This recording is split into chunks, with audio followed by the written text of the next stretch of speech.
शरद पूर्णिमा व्रत कथा। एक पौराणिक कथा के अनुसार एक साहूकार की दो बेटियां थीं। वे दोनों सभी पूर्णिमा का व्रत किया करती थीं। इन दोनों बेटियों में बड़ी बेटी पूर्णिमा का व्रत पूरे विधि विधान से पूरा करती थी। वहीं छोटी बेटी व्रत तो करती थी, लेकिन नियमों को आडंबर मानकर उनकी अनदेखी करती थी। विवाह योग्य होने पर साहूकार ने अपनी दोनों बेटियों का विवाह कर दिया। बड़ी बेटी के घर समय पर स्वस्थ संतान का जन्म हुआ।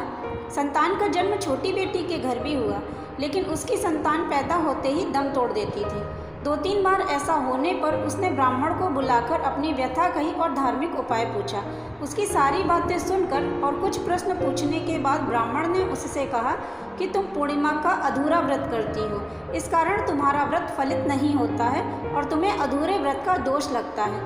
ब्राह्मण की बात सुनकर छोटी बेटी ने पूर्णिमा का व्रत पूरे विधि विधान से करने का निर्णय लिया, लेकिन पूर्णिमा आने से पहले ही उसने एक बेटे को जन्म दिया। जन्म लेते ही बेटे की मृत्यु हो गई।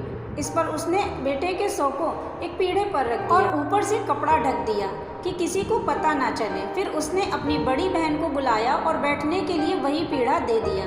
जैसे ही बड़ी बहन उस पीढ़े पर बैठने लगी, उसके लहंगे की किनारी बच्चे को छू गई और वह बच्चा जीवित होकर तुरंत रोने लगा। इस पर बड़ी बहन पहले तो डर गई और फिर छोटी बहन पर क्रोधित होकर उसे डांटने लगी कि क्या तुम मुझ पर बच्चे की हत्या का दोष और कलंक लगाना चाहती हो? मेरे बैठने से यह बच्चा मर जाता तो? इस पर छोटी बहन ने उत्तर दिया कि यह बच्चा तो पहले से ही मरा हुआ था, आपके तप और स्पर्श के कारण यह जीवित हो गया है। पूर्णिमा के दिन जो तप और व्रत आप करती हो, उसके कारण तुम दिव्य तेज से परिपूर्ण और पवित्र हो गई हो। अब मैं भी तुम्हारी ही तरह व्रत एवं पूजन करूंगी। इसके बाद छोटी बहन ने पूर्णिमा व्रत विधि पूर्वक किया और इस व्रत के महत्व और फल को पूरे नगर में प्रचार किया। जिस प्रकार माँ लक्ष्मी और श्रीहरि ने साहूकार की बड़ी बेटी की कामना पूर्ण कर सौभाग्य प्रदान किया, वैसे ही हम सब पर कृपा करें।